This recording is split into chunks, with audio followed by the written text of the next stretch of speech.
ಗುರುಭ್ಯೋ ನಮೋ ನಮಃ. ಹರಿ ಓಂ. ನೋಡಿ, ಆಗಸ್ಟ್ 17ನೇ ತಾರೀಕು ಸೋಮವಾರ ತುಂಬ ವಿಶೇಷವಾದಂಥ ದಿವಸ. ಶ್ರಾವಣ ಮಾಸದ ಮೊದಲನೆಯ ಸೋಮವಾರವೇ ನಾಗರ ಪಂಚಮಿ ಬರ್ತಾ ಇರತಕ್ಕಂಥದ್ದು. ಹಾಗೂ ಅವತ್ತು ಇನ್ನೂ ವಿಶೇಷ ಅಂಥದ್ದು ಏನು ಅಂತಂದರೆ, ಸೂರ್ಯಗ್ರಹವು ಕೂಡ ಕಟಕ ರಾಶಿಯಿಂದ ಸಿಂಹ ರಾಶಿಗೆ ಪ್ರವೇಶ ಮಾಡ್ತಾ ಇರತಕ್ಕಂಥದ್ದು. ನೋಡಿ, ಜಾತಕಗಳಿರ್ತಕ್ಕಂಥ ದೋಷಗಳ ರೀತಿಯಿಂದ ವಿವಾಹಗಳಲ್ಲಿ ಆಲಸ್ಯ ಆಗ್ತಕ್ಕಂಥದ್ದು, ಶುಭ ಕಾರ್ಯಗಳಲ್ಲಿ ಮದುವೆ ಆಗೋದಕ್ಕೆ ಎಷ್ಟು ಪ್ರಯತ್ನ ಮಾಡ್ತಾಯಿದ್ರು ಕೂಡ ಸಂಬಂಧಗಳು ಮಾತುಕತೆಗಳಲ್ಲಿ ನಿಂತೋಗ್ತಕ್ಕಂಥದ್ದು, ಹಾಗೂ ಇನ್ನೂ ಹಲವಾರು ಕಾರಣಗಳಿಂದ ಮದುವೆಗೆ ತುಂಬ ಅಡೆತಡೆಗಳು ಉಂಟಾಗ್ತಕ್ಕಂಥದ್ದು, ಸಂತಾನಕ್ಕಾಗಿ ಪ್ರಾಮಾಣಿಕರಾಗಿ ಎಷ್ಟು ಪ್ರಯತ್ನ ಮಾಡ್ತಾಯಿದ್ರು ಕೂಡ ಅವರಿಗೆ ಸಂತಾನ ಭಾಗ್ಯ ಅಂತಕ್ಕಂಥದ್ದು ಆಗದೇ ಇರತಕ್ಕಂಥದ್ದು, ಯಾವುದೋ ಒಂದು ಪಿತೃಶಾಪ ಅಥವಾ ಸ್ತ್ರೀ ಶಾಪ ದೋಷಗಳಿಂದ, ಜಾತಕದಲ್ಲಿರತಕ್ಕಂಥ ದೋಷಗಳಿಂದ ಸಂತಾನದಲ್ಲೂ ಕೂಡ ಆಲಸ್ಯ ವಿಳಂಬ ಆಗ್ತಾ ಇರತಕ್ಕಂಥದ್ದು, ಸತ್ಸಂತಾನ ಭಾಗ್ಯ ಇಲ್ಲದೇ ಇರತಕ್ಕಂಥದ್ದು, ಅಥವಾ ಪುತ್ರ ಸಂತಾನ ಆಗಿ ವಂಶಾಭಿವೃದ್ಧಿ ಆಗದೇ ಇರತಕ್ಕಂಥದ್ದು, ಇನ್ನು ಜಾತಕಗಳಲ್ಲಿ ಕುಜದೋಷ ಆಗಿರ್ಬೋದು ಅಥವಾ ರಾಹುಕೇತುಗಳ ದೋಷಗಳಾಗಿರ್ಬೋದು ಯಥೇಚ್ಛ ಪ್ರಮಾಣದಲ್ಲಿದ್ದಾಗ ತುಂಬ ಸಮಸ್ಯೆಗಳನ್ನು ಅನುಭವಿಸ್ತಾ ಇರ್ತಾರೆ. ಅಂಥವರಿಗೆ ಈ ಒಂದು ದಿವಸ ತುಂಬ ಅದ್ಭುತವಾದಂಥ ದಿವಸ. ಈ ರೀತಿ ಸಮಸ್ಯೆಗಳಿಂದ ಬಳಲ್ತಾ ಇರತಕ್ಕಂಥವ್ರು ಖಂಡಿತವಾಗ್ಲೂ ಈ ದಿನವನ್ನು ಸದ್ವಿನಿಯೋಗ ಮಾಡಿಕೊಳ್ಳಿ. ನೋಡಿ, ಅವತ್ತಿನ ದಿವಸ ಪ್ರಾತಃ ಕಾಲದಲ್ಲಿ ಬ್ರಹ್ಮ ಮುಹೂರ್ತದಲ್ಲಿ 3:45ರಿಂದ 4:15 ಒಳಗಡೆ ಎದ್ದು ತಲೆ ಸ್ನಾನವನ್ನು ಆಚರಣೆ ಮಾಡಿ, ತಲೆಗೆ ಸ್ನಾನಾಚರಣೆ ಮಾಡಿದ್ಮೇಲೆ ಅತ್ಯಂತ ಶ್ರದ್ಧೆ ಭಕ್ತಿಯಿಂದ ನೂತನವಾದಂಥ ವಸ್ತ್ರಧಾರಣೆ ತುಂಬ ಮುಖ್ಯವಾದಂಥದ್ದು. ಹೊಸ ಬಟ್ಟೆಗಳನ್ನು ಧಾರಣೆ ಮಾಡ್ಕೋಬೋದು, ಅಥವಾ ನಿಮ್ಮ ಮನೆಗೆ ಪೂಜೆಗೆ ನೀವು ಪೂಜೆ ಮನೆ ಕೂತ್ಕೋಬೇಕಾದಾಗ ಯಾವ ರೀತಿಯಾದಂಥ ಸಾಂಪ್ರದಾಯಿಕವಾದಂಥ ಉಡುಪುಗಳಿದಾವೋ ಅಂಥದ್ದೇ ಆದಂಥ ವಸ್ತ್ರಗಳನ್ನು ಧಾರಣೆ ಮಾಡಿಕೊಂಡು ನಿಮ್ಮ ಮನೆಯ ಮುಂಭಾಗದಲ್ಲಿರತಕ್ಕಂಥ ಸಿಂಹದ್ವಾರ, ಮೇನ್ ಡೋರ್ ಏನಿರುತ್ತೆ ಆ ಒಂದು ಸಿಂಹದ್ವಾರದ ಮುಂದೆ ದೀಪಾರಾಧನೆಯನ್ನು ಮಾಡಿ.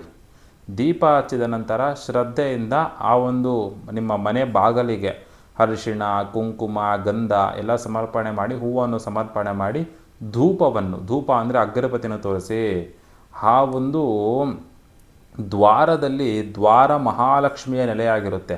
ಆ ದ್ವಾರ ಮಹಾಲಕ್ಷ್ಮಿಯ ಪ್ರಾರ್ಥನೆ ಆದ ನಂತರ ಶ್ರದ್ಧೆಯಿಂದ ನಿಮ್ಮ ಮನೆಯ ಮುಂಭಾಗದಲ್ಲಿ ಇರುವಂತಹ ತುಳಸಿ ಗಿಡದ ಮುಂದೆ ಕೂಡ ಶ್ರದ್ಧೆಯಿಂದ ಆರಾಧನೆ ಮಾಡಿಕೊಳ್ಳಿ.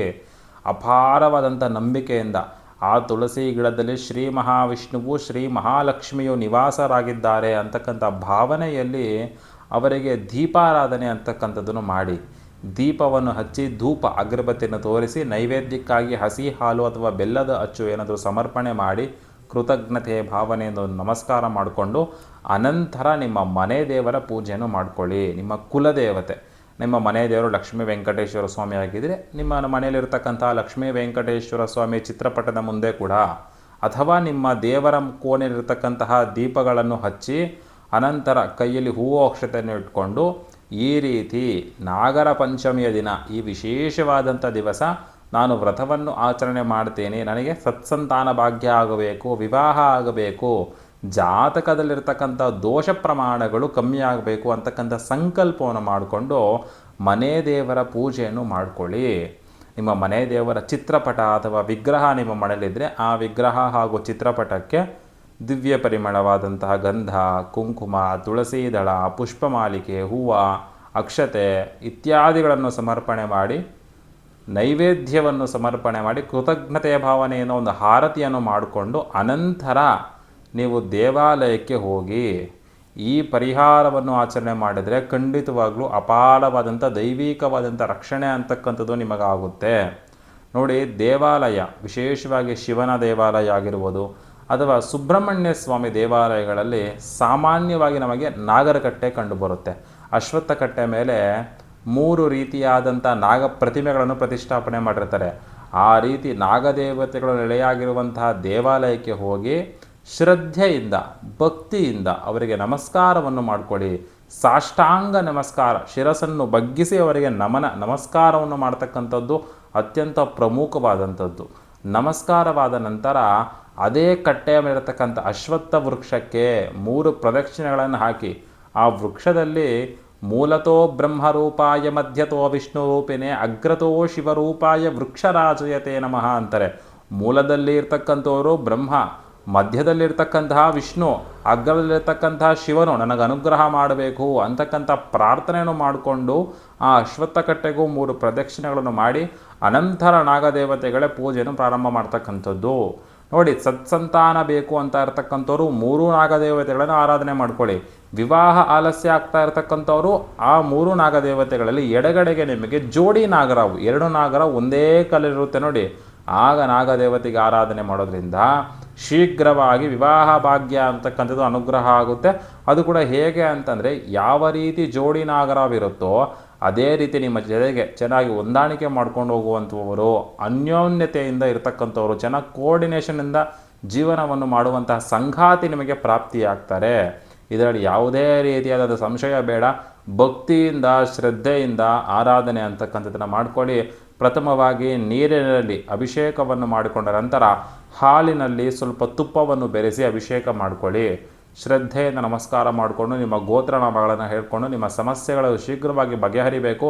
ನಾಗದೇವತೆಗಳ ಕೃಪೆ ಅನುಗ್ರಹ ಅಂತಕ್ಕಂಥದ್ದು ನಿಮ್ಮ ಮೇಲೆ, ನಿಮ್ಮ ಕುಟುಂಬದವರ ಮೇಲೆ ಸದಾಕಾಲ ಇರಬೇಕು ಅಂತ ಪ್ರಾರ್ಥನೆ ಮಾಡಿಕೊಂಡು ನವನಾಗ ಸ್ತೋತ್ರವನ್ನು ಕೇಳಿ.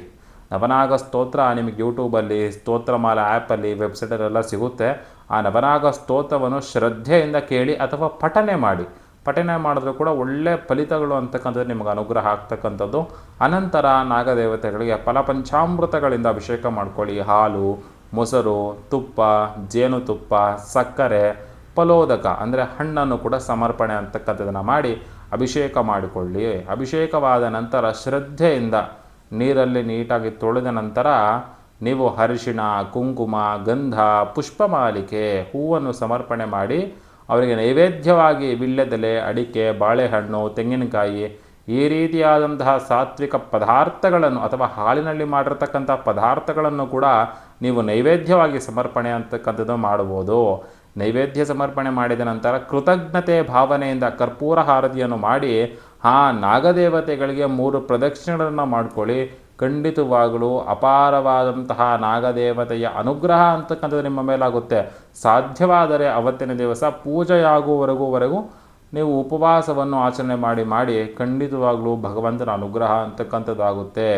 ಈ ಪೂಜೆಯಾದ ನಂತರ ಅದೇ ದೇವಾಲಯದಲ್ಲಿರ್ತಕ್ಕಂಥ ಸುಬ್ರಹ್ಮಣ್ಯ ಸ್ವಾಮಿ ದೇವಸ್ಥಾನದಲ್ಲೂ ಕೂಡ ಸುಬ್ರಹ್ಮಣ್ಯನಿಗೂ ಕೂಡ ನೀವು 6 ಮಣ್ಣಿನ ದೀಪಗಳನ್ನು ಎಳ್ಳೆಣ್ಣೆನೂ ಹಾಕಿ ದೀಪವನ್ನು ಹಚ್ಚಿ ಒಂದೇ ತಟ್ಟೆಯಲ್ಲಿ 6 ದೀಪಗಳನ್ನು ಇಟ್ಕೊಂಡು ಸುಬ್ರಹ್ಮಣ್ಯ ಸ್ವಾಮಿಗೆ ಒಂದು ಹಾರತಿಯನ್ನು ಮಾಡಿ ಒಂದು ಪ್ರದಕ್ಷಿಣೆಯನ್ನು ಮಾಡಿ. ಇನ್ನೊಮ್ಮೆ ಹಾರತಿ, ಇನ್ನೊಮ್ಮೆ ಪ್ರದಕ್ಷಿಣೆ, ಇನ್ನೊಮ್ಮೆ ಹಾರತಿ, ಇನ್ನೊಮ್ಮೆ ಪ್ರದಕ್ಷಿಣೆ, ಈ ರೀತಿ 6 ಬಾರಿ ಮಾಡಿ. ಸಾಧ್ಯವಾದರೆ ಸುಬ್ರಹ್ಮಣ್ಯ ಅಷ್ಟಕವನ್ನು ಕೂಡ ಆ ಒಂದು ಮಹತ್ವವಾದಂತಹ ದಿನದಂದು ಕೇಳುವುದರಿಂದ ಸುಬ್ರಹ್ಮಣ್ಯೇಶ್ವರ ಸ್ವಾಮಿಯ ಅನುಗ್ರಹ ಆಗುತ್ತೆ. ಏಕೆಂತಂದರೆ ಪೂರ್ವದಲ್ಲಿ ಸುಬ್ರಹ್ಮಣ್ಯ ಸ್ವಾಮಿ ಆ ಸರ್ಪದ ಸಂತತಿಯನ್ನು ಕಾಪಾಡಿರ್ತಾರೆ, ರಕ್ಷಣಾ ವಲಯವಾಗಿ ನಿಂತು ಕಾಪಾಡಿರ್ತಾರೆ. ಅದರಿಂದ ಸುಬ್ರಹ್ಮಣ್ಯೇಶ್ವರನನ್ನು ಪೂಜೆ ಮಾಡೋದ್ರಿಂದ ಸರ್ಪದೇವತೆಗಳ ಅನುಗ್ರಹ ಇನ್ನೂ ಶೀಘ್ರವಾಗಿ ನಿಮಗಾಗ್ತಕ್ಕಂಥದ್ದು. ಇನ್ನೊಂದು ನಿಮಗೆ ಗೊತ್ತಿದೆ, ಶಿವನ ದೇವಸ್ಥಾನದಲ್ಲೂ ಅಷ್ಟೇ ಆ ಸರ್ಪವನ್ನೇ, ಆ ವಾಸುಕಿಯನ್ನೇ ಆಭರಣವಾಗಿ ಕಂಠದಲ್ಲಿ ಧರಿಸ್ಕೊಂಡಿರ್ತಕ್ಕಂಥ ಶಿವನ ಆರಾಧನೆ ಮಾಡೋದ್ರಿಂದ ಕೂಡ ಖಂಡಿತವಾಗ್ಲೂ ಅಪಾರವಾದಂಥ ನಾಗದೇವತೆಗಳ ಅನುಗ್ರಹ ಅಂತಕ್ಕಂಥದ್ದಾಗುತ್ತೆ. ಶಾಸ್ತ್ರೋಕ್ತವಾಗಿ ನಾನು ಹೇಳಿರುವಂಥ ವಿಧಿವಿಧಾನಗಳಲ್ಲಿ ಈ ಬಾರಿ ಬರುವಂತಹ ನಾಗರ ಪಂಚಮಿಯನ್ನು ಶ್ರದ್ಧೆಯಿಂದ ಆರಾಧನೆ ಮಾಡ್ಕೊಳ್ಳಿ. ಖಂಡಿತವಾಗಲೂ ಅವರ ಅನುಗ್ರಹ ಅಂತಕ್ಕಂಥದ್ದು ನಿಮ್ಮ ಮೇಲೆ ಆಗುತ್ತೆ. ಈ ಒಂದು ವಿಚಾರವನ್ನು ಪ್ರತಿಯೊಬ್ಬರಿಗೂ ತಿಳಿಸಿ ಹೇಳಿ.